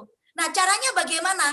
Nah, itu ditaruh 4 sisi di ujung-ujung ruangan, ya 100 meter kali 100 meter itu kan besar banget gitu ya. Nah, itu ketika anak ini ada di situ terus, dia akan mengalami satu frekuensi yang harmonis. Nah, frekuensi yang harmonis ini membuat anak itu nggak bakalan emosi. Nah, tantrumnya bisa turun. Nah, ketika tantrumnya bisa turun, anak ini bisa menerima pelajaran dengan baik. Coba anak-anak yang hiperaktif. Zaman sekarang, orang tua apa keluhannya? Anakku dikeluarin dari kelas karena ribut melulu, ganggu temannya. Gitu loh. Nah, ganggu temannya ini kalau nggak ditenangkan, ya itu nggak bisa. Jadi ditenangkan dengan alfaspin. Ada yang bentuk kalung, bisa dipakai seperti punya Bu Ari itu. Kayak gitu. Nah, itu bisa tenang dengan sendirinya. Kayak gitu, Bapak Ibu. Jadi lumayan kan, anak ini ketika tenang, dia bisa menerima pelajaran dengan baik. Seperti itu. Gitu. Nah, terus berikutnya, slide berikutnya, Bu Ari. Slide berikutnya. Oke, selain untuk fungsi itu, alpha speed ini berguna untuk merestruktur molekul cairan. Jadi di dalam tubuh ini kan cairan ya paling banyak ya 85%. Nah, cairannya ini cairan hidup atau cairan mati. Kalau Bapak Ibu minumnya air biasa, cairan itu dead water. Dead water itu kelihatannya dari mana? Struktur molekulnya. Struktur molekulnya tuh jelek. Kalau Bapak Ibu lihat di sebelah kiri, itu air biasa. Itu struktur molekulnya jelek seperti itu. Nah, tetapi ketika air ini ditaruh di atas alpha spin atau dilewatkan di alpha spin, maka struktur molekulnya jadi cantik. Seperti yang di sebelah ini, sebelah kanan. Nah, itu bentuknya seperti kristal yang cantik. Nah, ini namanya living water. Kayak gitu. Nah, anak saya mulai tahun 2014 itu minum terus air alpha spin. Jadi di dalam tubuhnya, dia bereaksi. Coba lihat, apa pengaruhnya? Sel darah. Sel darah itu kalau tanpa alpha spin ya airnya, dia akan sel darahnya tuh menggumpal. Jadinya pengentalan. Nah, ujung-ujungnya nanti bisa stroke, bisa darah tinggi lah, bisa macam-macam kayak gitu. Tetapi kalau airnya itu dilewatkan alpha spin, sel darahnya itu jadi terpisah-pisah. Nah, sel darah yang terpisah-pisah ini oksigen bisa lewat di antaranya. Makanya dibilang living water, karena water yang mengandung oksigen. Kayak gitu, Bapak Ibu. Nah, jadi saya nggak perlu bingung. Ini barang bagus gitu loh. Ya kalau bagus, kenapa enggak saya pakai? Apalagi ini nggak ada kadaluarsanya. Jadi sekali beli untuk selamanya. Seperti itu. Nah, kalau misalnya saya beli, saya bukan mempengaruhi Bapak Ibu untuk beli juga. Terserah saja Bapak Ibu pilihannya. Tapi saya, untuk demi masa depan anakku dan demi kesehatan saya beli ini barang. Saya beli ini barang. Saya lihat langsung dari sisi barangnya memang bagus. Seperti itu. Jadi data adanya saya sharingkan seperti itu ya Bapak Ibu. Oke, nah itu yang saya bilang terapi alami. Jadi kalau boleh disimpulkan, terapi alami itu adalah begini. Alami itu datang dari mana? Dari pikiran kita dulu. Dari sini dulu Bapak Ibu. Pikiran Bapak Ibu positif atau negatif terhadap anak Anda sendiri. Kalau positif, percayalah anak ini akan jadi anak luar biasa. Percayalah anak ini anugerah Tuhan. Hadiah Tuhan, nggak perlu disembunyikan. Anak ini harus bisa diterima oleh papa mamanya. Supaya penolong pertama untuk anak ini adalah papa mamanya sendiri. Betul ya, kayak gitu loh. Orang lain boleh nggak percaya sama anak saya. Berapa banyak orang lain yang meragukan Sila. Tetapi dia membuktikan loh, lewat jalan penerimaan papa mamanya. Itu alaminya kami. Seperti itu. Alami yang kedua, yang berikutnya adalah ya alfa meta, itu beras. Ya, kalau kita nggak makan alfa meta beli beras juga kan. Sama aja, itu hal yang alami. Bukan obat loh, bukan obat kayak gitu. Nah, Vitomix apa? Sayur buah. Cuma dalam rupa bentuk yang berbeda. Sekarang kan dunia modern kayak gitu. Ya, sayur buah kita makan seperti biasa, tapi kan kurang gitu loh asupannya. Nah, apa salahnya? Kayak gitu. Karena ini barang alami kayak gitu. Nah, yang ketiga alpha speed alami juga. Karena kita hidup ini di tengah gelombang frekuensi. Nah, kalau ada gelombang frekuensi yang buruk, ya kita cari dong gelombang frekuensinya yang bagus gitu loh. Yang bagus itu ada di desa, di pegunungan, di dekat air terjun. Masa anak kita mau dibawa ke sana terus-terusan? Kan nggak mungkin gitu loh. Nah, kalau ada yang namanya alpha spin, dia terbukti punya gelombang frekuensi yang bagus, apa salahnya? Nah, ketiga hal ini bersatu dengan yang namanya pikiran saya adalah pikiran positif terus untuk Sila. Seperti itu, dan ya akhirnya berbuah yang tadi itu Bapak Ibu. Semester pertamanya Sila, saya kaget banget dan saya berterima kasih sekali sama Tuhan bahwa anak ini paling tidak bisa masuk mainstream orang-orang normal.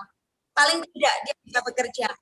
Walaupun tidak hilang semuanya loh. Jadi kalau kita ngomong sama saya ya, kalau Sila ngomong sama saya, itu dia suka mulutnya itu ikut bicara dulu. Jadi dia menirukan. Jadi menirukan sambil dia merekam. Mama ini ngomong apa kayak gitu. Nah, tapi nggak kelihatan. Kalau dia ngomong biasa, tapi ketika yang ngomong sama Bapak Ibu pas ngomong dia tuh mulutnya umi-umi kayak gitu loh. Nah, boleh disetelkan videonya Sila. Dia nggak les bahasa Inggris ya Bapak Ibu ya. Sorry, dia nggak les bahasa Inggris, tapi dia cuma belajar di John Robert Power 3 hari doang. 3 hari doang waktu itu dia jadi dipilih mewakili Indonesia untuk jadi ikut lomba Miss Multinational di India. Nah, dia terpilih satu-satunya gitu kan. Nah, kemudian dia dapat les 3 hari untuk memfasihkan bahasa Inggrisnya. Dan saya juga kaget. Loh, ketika di India saya kunjungin, lah kok anak ini sudah nyerocos pakai bahasa Inggris. Dia kurang lebih 2 minggu di karantina di India. Coba silakan dengarkan. Good morning everyone, my name is Stephanie Angela, your Miss Multinational Indonesia 2018. And I would like to say thank you to everyone who supports me from Indonesia Model Health who has given me the opportunity to represent Indonesia on the Miss Multinational stage. Also, I'd like to say thank you to John Robert Power, to Classic Photo ID, to Om Dewi Wirawan, to Bunda Novi, to so many persons, and also Kak Tresno, my childhood friend, and he gave me the opportunity that I can be right here, stand in here, represent Indonesia, and I hope that I can give the best for Indonesia, for our country, and I also can give the best for Indonesia Model Health. God bless you all. Thank you. Sorry ya, rekamannya suaranya kecil karena waktu itu dadakan saya tiba-tiba langsung rekam gitu aja. Jadi suara ramenya airport itu yang masuk ya. Tapi paling enggak Bapak Ibu bisa mendengarkan bahasa Inggrisnya kan. Itu enggak les loh, itu anak autis. Jadi dia tuh bisa tiba-tiba gitu ya, bisa piano, tiba-tiba bisa lukis, tiba-tiba bisa berbahasa Inggris, berbahasa Perancis dan apa kayak gitu. Bener. Kayak gitu. Itu makanya kelebihannya yang harus ditemukan oleh orang tua.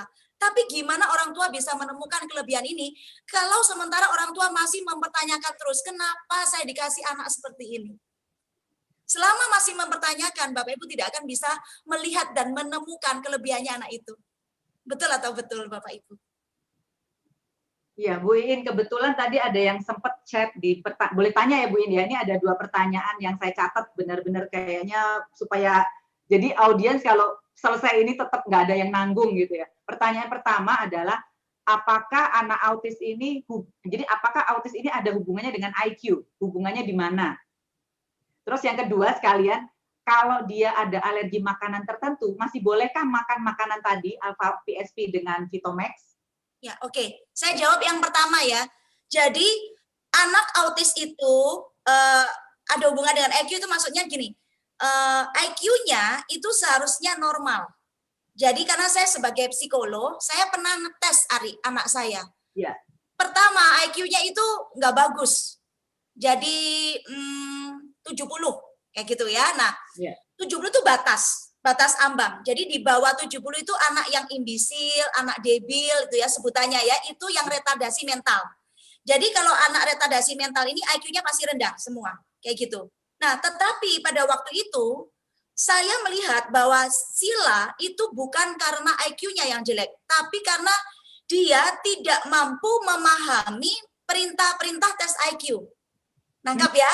Kan tes IQ itu ada diperintahkan. Oke, misalnya ini apa namanya, kotak-kotak ini kamu temukan yang garis-garis hitamnya bayangannya di mana atau apa kayak gitu.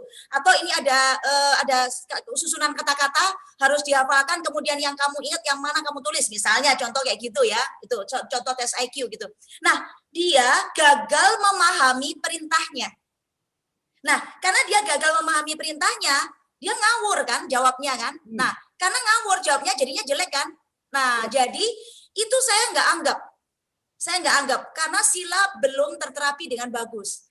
Nah, kemudian setelah sila terterapi ya, jadi sudah terapinya dia dengan Kak Kresno itu dia berhenti di usia 4 tahun. Jadi 1,5 tahun sampai 4 tahun berhenti. Dan kemudian terapi dengan saya terus ya. Yang saya bilang terapi ini ya itu tadi yang saya jaga, bagaimana dia ngomong, bagaimana dia harus latihan dengan orang, harus menyapa, harus berani, dan saya kemana-mana ngasih itu, saya kan dulu dosen ya Bapak Ibu ya, saya kemana-mana ngajar tuh saya ajak sila, saya ajak. Jadi saya biasakan dia kumpul dengan mahasiswa-mahasiswaku kayak gitu. Jadi saya biasakan dia dengan kerumunan. Pertama memang dia nggak nyaman, tapi lama-lama karena terbiasa dan dia belajar berdasarkan imitasi, dia meniru orang-orang yang baik ini. Kayak gitu.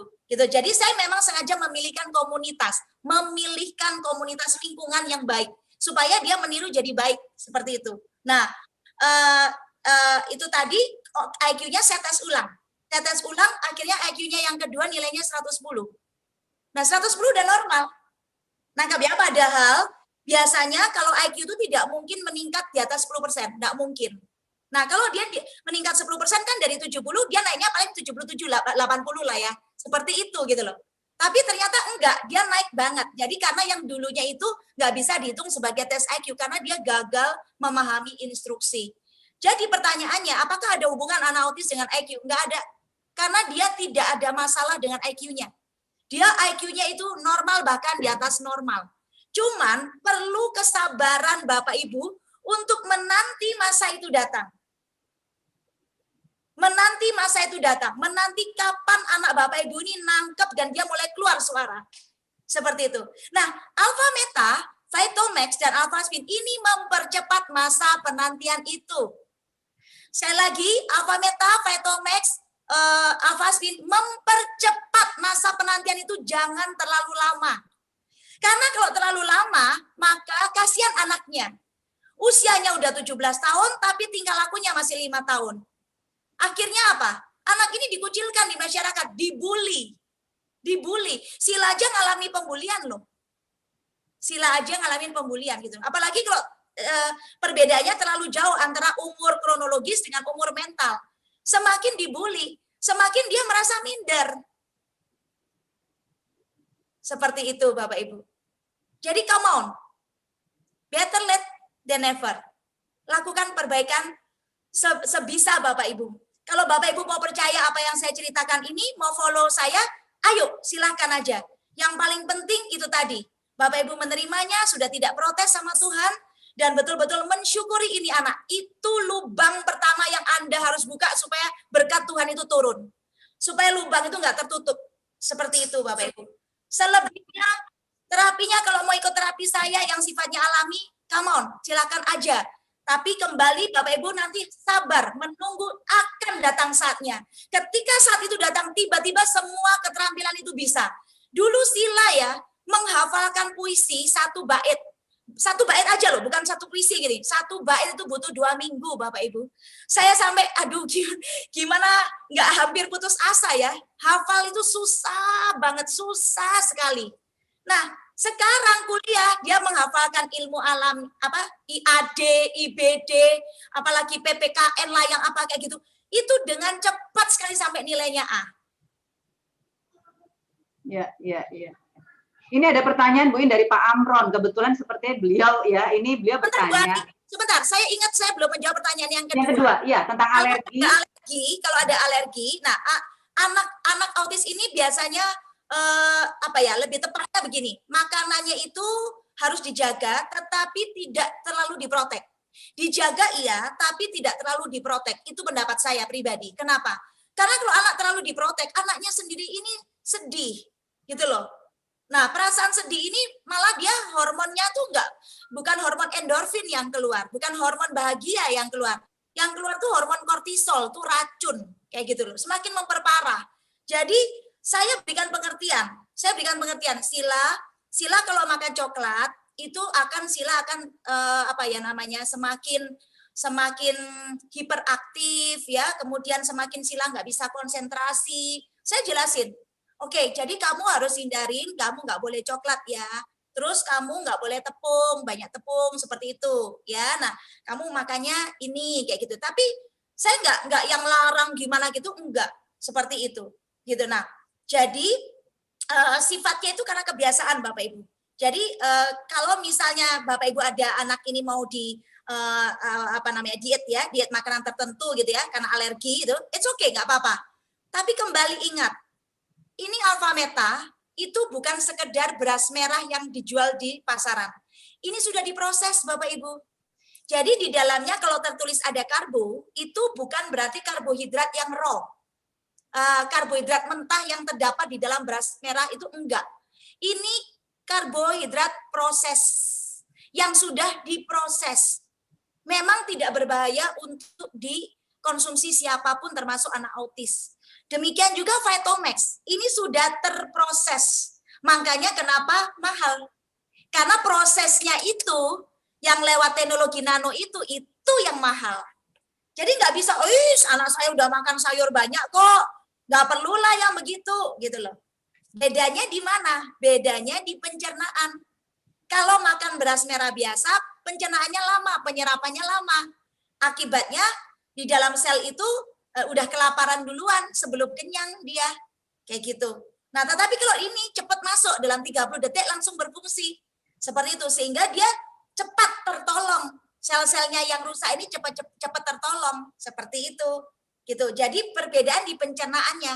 Karena dia makanya disebut ready. Ini ready food gitu loh Bapak Ibu. Karena dia langsung absorbable. Jadi langsung bisa diserap sampai ke inti sel. Dua ini. Nah, dua ini bikinnya harus dicampur air. Ya kan? Harus dicampur air 1 gelas, ini dicampur air 1 gelas. Seperti ini. Nih. Nah, kembali sekarang pertanyaannya, airnya molekulnya apa? Kalau molekulnya besar, sama saja podo wae.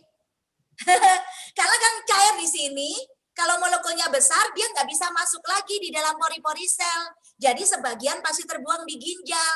Nggak seluruh alfa meta itu masuk ke dalam. Nah, gimana caranya supaya jadi mikromolekul? Dikasih alfa-spin. Dikasih alfa-spin gitu loh. Jadi dia jadi mikromolekul juga. Nah, ini mikromolekul ketemu mikromolekul. Pas. Masuk semua di badannya Sila. Masuk semua di sel-selnya Sila. Neurotransmitternya bertumbuh. Akhirnya jadi apa? Ya jadi seperti sekarang ini. Coba Bapak Ibu dengarkan omongan saya. Ini bukan omongan orang jualan obat. Tidak. Ini kenyataan, saya mengerti sendiri, saya analisa sendiri. Oke, ini masuk akal, saya pakai. Kalau nggak masuk akal, saya ngapain juga Bapak Ibu coba-cobain itu anak. Anak nggak bisa buat coba-coba. Karena apa? Taruhannya masa depan. Masa depan anak itu nggak bisa diulang Bapak Ibu. Bagi saya, uang masih bisa dicari. Tapi saya melihat anak saya masa depannya sekarang ini damai Bapak Ibu. Ya paling enggak gitu ya, anak saya bisa bergaul dengan sesamanya, dengan lawan jenis. Minimal saya ada perasaan ya suatu saat Sila bisa berkeluarga. Minimal kalaupun enggak Sila bisa mandiri, bisa cari uang sendiri. Perasaan happy dan peaceful ini, perasaan bahagia dan damai ini tidak bisa diukur dengan uang berapapun. Ya, Bu In. Ini kebetulan tadi kan Bu In menyampaikan air putih. Nah, ini ada pertanyaan saya baca di chat ya di Zoom sini. Pak Amron bertanya, apakah bisa dicampur susu formula Bu In?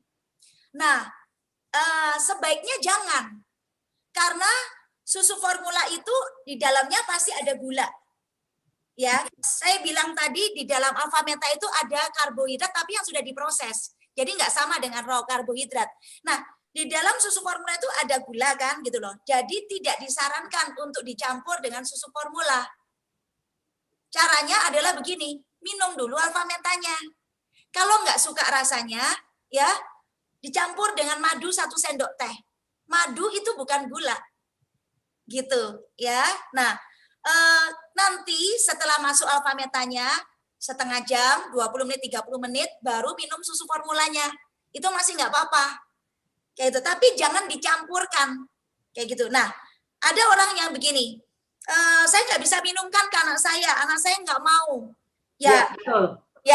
Ya, saya bilang begini, sekarang harus orang tua yang mengendalikan anak atau anak yang mengendalikan orang tua. Kan anak ini masih kecil. Jadi kalau sampai dia yang mengendalikan kita, ya mohon maaf ya Bapak Ibu, ya salahnya kita. Contoh, anak kita batuk, harus minum obat. Anaknya nggak mau minum karena obat batuk pahit. Seperti itu. Kemudian orang tuanya ngalah, ya dia batuk terus. Berarti yang harus mengendalikan siapa? Kita dong sebagai orang tua. Karena anak ini belum dewasa. Kalau dia udah dewasa, ya udah dia punya pikiran sendiri. Tapi anak autis ini kan umur berapapun dia seperti anak kecil masih betul nggak? Jadi kita yang mesti cari cara, pinter-pinternya cari cara seperti itu. Nah, ya gimana caranya ya untuk supaya ini bisa masuk? Karena jujur ya, itu hanya masalah kebiasaan kok Bapak Ibu. Susah cuma di awal. Contoh, Sila tuh nggak bisa minum obat kapsul, nggak bisa, gitu, nggak bisa nelen dia. Dia kan kalau anak autis kadang-kadang ada bermasalah di sini ya, di tenggorokan dan kerongkongan itu ada bermasalah, gitu. Jadi Sila itu ngalami susah nelan, gitu. Jadi zaman dulu waktu kecil kalau dia makan harus diginikan, harus dipencet hidungnya, mulutnya dimasukin makanan, seperti itu terus, kayak gitu. Nah, otomatis kan begini, dia obat juga nggak mau minum, nggak bisa masuk gitu loh. Nah, karena kita berpikir kita mau terus-terusin kayak gini terus nggak bener kan? Dia masa minum kayak gitu terus. Ya, jadi akhirnya saya cari jalan gitu ya, dicampur apa pisang kek, dicampur apa, yang penting bisa masuk seperti itu. Nah, kalau dengan Sila saya ngomongin pelan-pelan, Sila, kamu harus minum ini tetap karena kalau enggak kamu nggak sembuh. Kayak gitu. Kamu pilih mana? Coba. Dan ini cuma dibiasakan aja. Akhirnya dia coba minum kapsul. Lama banget Bapak Ibu, lama banget. Kadang dipecah-pecah gitu ya, jadi kecil-kecil gitu. Terus diminum, lama banget, nggak apa-apa. Tapi ketika itu menjadi kebiasaan, akhirnya anak ini jadi seperti biasa, jadi terbiasa juga. Gitu. Sekarang anak saya minum alpha meta sama sekali nggak berat. Di awal berat, nggak enak Mama. Ya tapi harus. Sesendok demi sesendok nggak apa-apa. Nggak bisa minum 1 gelas nggak apa-apa. Sesendok, nanti ada ingat di sesendok lagi seperti itu. Lama-lama dia akan menaikkan taraf toleransinya terhadap alpha meta ini. Jadi gitu loh Bapak Ibu, sebagai orang tua, ini menurut pendapat saya pribadi ya, mohon maaf bukan menasihati, bukan. Tapi sebagai orang tua, kita nggak boleh gampang menyerah terhadap tantangan anak kita. Karena mereka itu menjadi siapa kelak, menjadi apa kelak, salah satu penentunya adalah orang tua. Karena itu tugas kita gitu loh. Jadi istilahnya nggak boleh hanya demi anaknya marah-marah, mukul-mukul terus ya udahlah nyerah gitu. Cannot. Nggak bisa seperti itu. Kita mesti punya prinsip yang harus ditegakkan gitu. Dan pada akhirnya anak ini akan mengikuti kita kalau dia semakin hari semakin paham, oh ya ini baik untuk aku. Seperti itu. Iya, Bu Iin, ini tanpa terasa ya obrolan kita ini sampai 1,5 jam. Oh, maaf. Sorry. Karena sebenarnya Bu, ini masih banyak pertanyaan. Jadi saya sarankan kepada Bapak Ibu yang masih pertanyaannya belum terjawab oleh Bu Iin, belum sempat saya bacakan, mungkin Bapak Ibu bisa menghubungi orang yang mengundang. Ya, jadi nanti bisa disampaikan ke Bu Iin langsung dengan orang yang mengundang ya. Karena saya kalau baca satu-satu tadi, ini masih banyak Bu Iin, masih banyak penasarannya. Jadi rasanya waktu 1,5 jam ini nggak terasa, Bu. Wow, kita punya chat juga 93 orang ya. Iya, tadi ini serba mentok. Jadi makanya sebenarnya saya juga buka di YouTube. Jadi ada beberapa teman yang mengikuti dari YouTube karena kapasitas seperti kita di undangan bahwa kapasitas terbatas kan. Ya. Akhirnya untuk membantu yang tidak bisa mengikuti lewat Zoom, saya buka YouTube. Dan ini ada satu komen dari seorang ibu guru, saya pendidik. Bukunya Bu Iin sangat dahsyat untuk orang tua yang memiliki putra-putri spesial. Jadi metode terapi bukan hanya untuk ABK saja, tapi keajaiban itu Benamarut itu untuk banyak orang. Dan ini bukunya. Tadi ada pertanyaan, pengen lihat foto-fotonya Sila kecil. Saya bilang kalau mau lihat di sini banyak. Bu Iin termasuk banyak sekali dokumentasi Sila waktu bertumbuh dari kecil sampai ke hari ini ya Bu In ya. Ya, cuman mohon maaf Bu Ari, saya nggak sempat foto-foto pada saat nerapi dia ya, karena nggak kepikir bakal bikin kayak beginian. Jadi saya nggak sempat ngambil foto-fotonya itu. So, ya makanya nanti, tapi dari foto yang saya sudah baca, buku ini tuh saya baca langsung loh Bu, habis semalam, karena saking penasarannya. Dan waktu saya baca, begitu saya baca ya, saya tuh seperti terlibat, terhanyut di kondisi Bu Iin mengalami saat itu. Jadi ikut terbawa di situ gitu. Makanya sampai, sudah harus selesai nih. Makanya saya selesai buku ini berapa jam? Nggak sampai 3 jam selesai. Saya fokus malam hari saya selesaikan. Jadi benar-benar ini banyak menginspirasi. Mudah-mudahan apa yang disampaikan Bu In dari lewat buku maupun dari bincang-bincang workshop kita hari ini. Apalagi Bu In sekarang kan kalau boleh dikatakan banyak diundang di workshop-workshop ya. Kan sekarang Bu In udah menjadi praktisi kesehatan yang banyak membantu orang. Bukan hanya sebenarnya bukan yang di Bu In bantu ini bukan untuk anak ABK aja nih kayaknya. Makanya ini bersyukur banget nih. Ya, saya ada kerinduan memang Ari, dengan adanya anak saya Sila mengalami keajaiban yang seperti itu dari Tuhan. Saya memang ada kerinduan bisa melihat anak-anak ABK yang lainnya itu bisa mempunyai masa depan yang cemerlang, bisa sejajarkan dengan anak-anak yang pada umumnya dan bisa berprestasi. Karena saya yakin di balik autisnya itu pasti ada kelebihan. Pasti ada. Ya salah satu contohnya ke Dili yang juaranya American Idol itu kan dia bisa menginspirasi dunia, dia bisa mengajak dunia itu happy dengan piano dan suaranya yang begitu indah. Padahal kalau kita lihat orangnya ya kalau itu secara fisik memang kelihatan ya. Kalau Sila ini untung karena terterapi dengan cepat jadi secara fisik nggak sampai terlihat seperti itu. Ya, thank you Bu In. Terima kasih banyak waktunya. Mudah-mudahan bukan mudah-mudahan lagi lah, semoga ya. Ini kita tuh perbincangan sore hari ini tuh bisa memberikan harapan. Setidaknya banyak orang tua yang tadi ikutan, ini saya yakin banget masih banyak orang tua yang seperti kayak hilang harapan, tapi sore hari ini melalui bincang-bincang yang disampaikan Bu In tadi, pengalaman Ibu In, itu bisa membantu memberikan harapan lagi, memberikan semangat lagi buat para orang tua ABK untuk menerapi anaknya, dan menjadikan anaknya anak yang normal kembali. Baik, sekian ya. Kalau gitu langsung kita tutup saja. Terima kasih sekali lagi Bu In atas waktunya. Ya, terima kasih sharingnya. Baik, terima kasih buat semuanya. Selamat sore. Mohon maaf ya kalau nggak sempat terjawab. Nanti menghubungi yang mengundang Anda. Jadi ya, kalau mau cerita lengkapnya boleh dari buku saya sudah ada kok di Gramedia, tapi tidak di setiap Gramedia ya. Ada di beberapa, misalnya contoh di Jakarta itu ngambil tempat-tempat tertentu yang ramai seperti itu ada di Gramedia. Silakan aja dicari. Baik, terima kasih. Baik, selamat sore semuanya. Selamat sore Bu Iin. Salam buat Pak Lutfi, salam buat Sila, dan salam buat kakaknya Nadia. Sore. Thank you.